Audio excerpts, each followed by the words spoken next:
Oh, happy Halloween, you crazy kids. Oh, I didn't even notice you there. You must have snuck in and came into my house when I was giving out candy. Before you rob me, let's go check something out real quick. So, here we are in my place. Now I bet you haven't seen a movie. And this movie involves cannibals that live underground. And they're also humanoids. That's right, I'm talking about C.H.U.Ds. Now if you're not aware of what a C.H.U.D is, you're in for a treat. Let's check it out. We start out our story by seeing a lady and her small dog walking down the street by a smoking manhole cover, which is always a good sign. But before you know it, a C.H.U.D pops out and slams her down that manhole. Then we see this sweet graphic come up, but I think I could do better. I'm almost positive I can make a better graphic than that. My editing is garbage. Afterwards, we see in the world of C.H.U.D, the homeless problem is out of control. Then we see this absolute creep just taking pictures of the homeless people out the window. Ooh, some good shots here. This guy. And you can tell by the torn up sweatshirt, he's really not living his best life at the moment. I mean, I'm doing better than this guy, and... Wait a minute. You see a smoking hot girlfriend, and now he's doing better than me. They ask you how you are, you just have to say that you're fine when you're not really fine. Our creepy photographer's girlfriend then goes downstairs where she hears some strange growling from under the floor. But, you know, you just kind of ignore it, let it move on. City life is weird.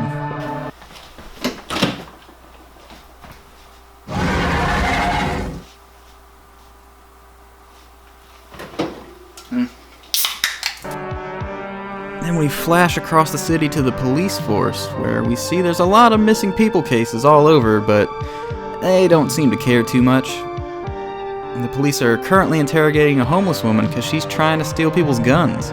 Nothing weird about that, I guess. You know, you gotta stay strapped on them streets. We jump back to our creepy photographer at his day job as a model photographer. Who would have guessed? Where he just randomly decides to take a stand against Big Perfume. These people are using your body and draping it with the carcass of some helpless little field mouse to sell some worthless perfume which probably smells like sheep dip. What are you shishing me for? They know it, they made it, they can smell, they know what's in it, and they know what it takes to sell it. Stop it. Which really serves no purpose other than to ruin his girlfriend's modeling career. So this guy's basically just a dick. Then to get more answers on the homeless lady gun problem, our cop goes to the king of the homeless people, who was played by the burglar from Home Alone. Suck brick, kid! Where he says he's got a lot of people going missing. His street people on the street and his underground people in the underground.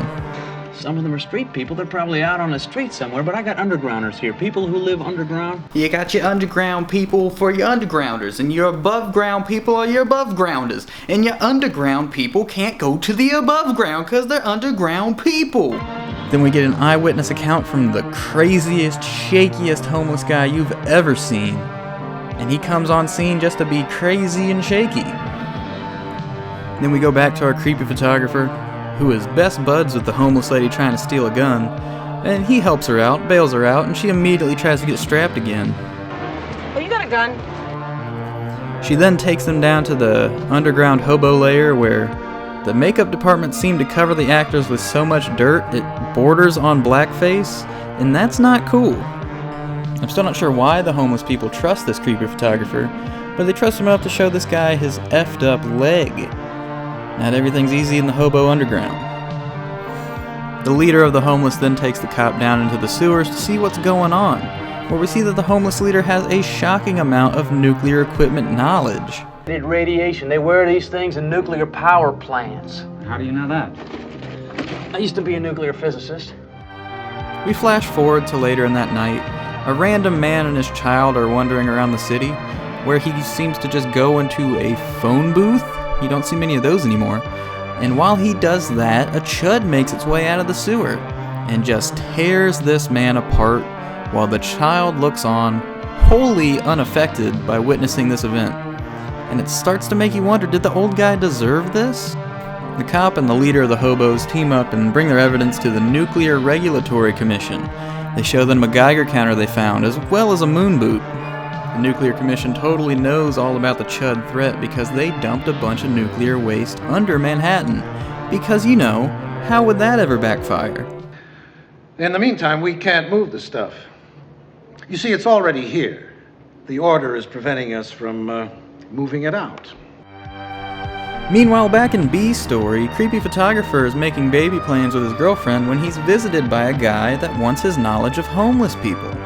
This story is still not really going anywhere interesting, so let's flash on back to the big suits and the homeless leader. Big suits are talking down to him, so homeless guy responds accordingly. Eat it! And then we finally see the in-story explanation of a C.H.U.D. This is 46 minutes into the movie. A cannibalistic humanoid underground dweller. A C.H.U.D, all right? Outside of the meeting, we see a guy in a polo shirt awkwardly staring down the homeless leader Home Alone man.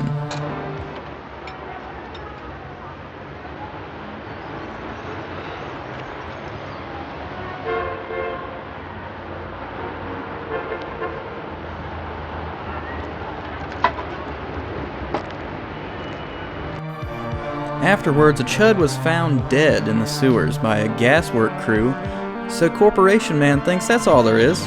Rational people say, you're an idiot. Corporation Man wants to lead a cleanup down in the sewers to get rid of all of the evidence he was down there. Cop Man thinks there's going to be more C.H.U.Ds down there, so he assigns some spacemen with future flamethrowers to wait in the sewers. Meanwhile, everybody just ignores this guy's offer of coffee. And then, expectedly, a C.H.U.D and or C.H.U.Ds kill everyone that went into the sewer. And let's flash on back to the creepy photographer and his ill-fitting shirt, and we're still unsure what his role in this movie is. Photographer again meets up with a guy from earlier to talk about cover-ups, and I think they want to go down there. I don't know, because I don't know what was in those photographs, but I know the only way to find out is for us to get down there. You want to go down there? Yeah, I want to get down there. You wanna go down there? Hey, let's go down there. You wanna go down there? Let's go down there. Corporation Man's big plan is to flood the sewers with flammable, toxic gas. This is a sewer system that goes all around the city, full of flammable, toxic gas. That's a safe plan. Across the city, the homeless leader is trying to cook some beans when he realizes gas shut off. He rushes down into the underground to save his undergrounders, where we're met again with the crazy, shaky homeless man in his triumphant return. Then we flash back to creepy photographer and conspiracy guy who finally went down into the sewer and then had their very first interaction with a C.H.U.D. Welcome to the movie.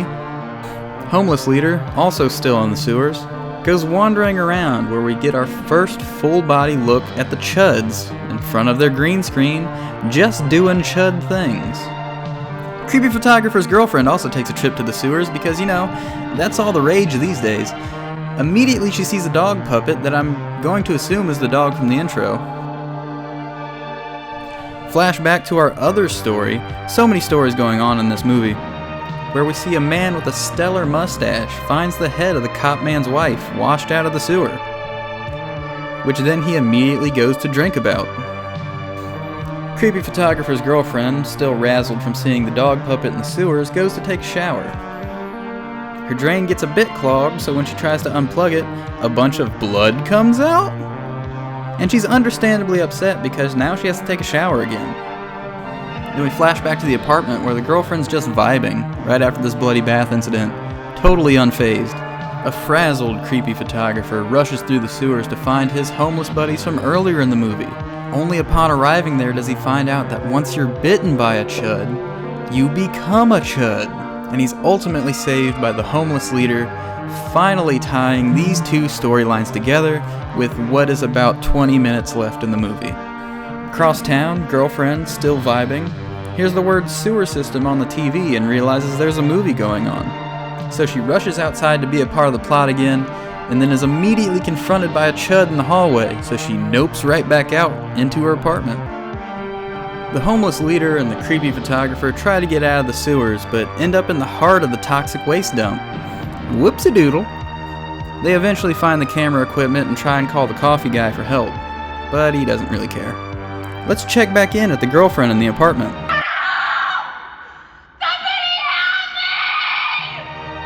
Very cool, but luckily she keeps her cavalry sword at the ready to easily decapitate the C.H.U.D, which makes her the most capable character in this whole film. Meanwhile, above ground, Cop is confronting Corporation Man, and we find out that C.H.U.D doesn't mean what we thought it means. It really means something much more boring. I know what C.H.U.D stands for. Cannibalistic my ass.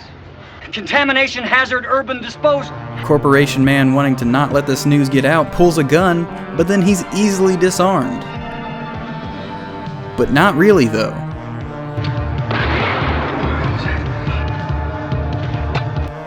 Corporation Man then decides to go on a vehicular manslaughter to keep it quiet, until the homeless guy shoots him directly in the chest, which also makes his truck explode. Because movies! So here we are. Creepy photographer and his girlfriend are reunited, homeless guy is alive, Cop Man is dead, and literally nothing at all is done about the C.H.U.Ds. Roll credits. Let's just mercy kill this movie right here. There was never really a plot, just a concept that they kinda loosely structured a movie around.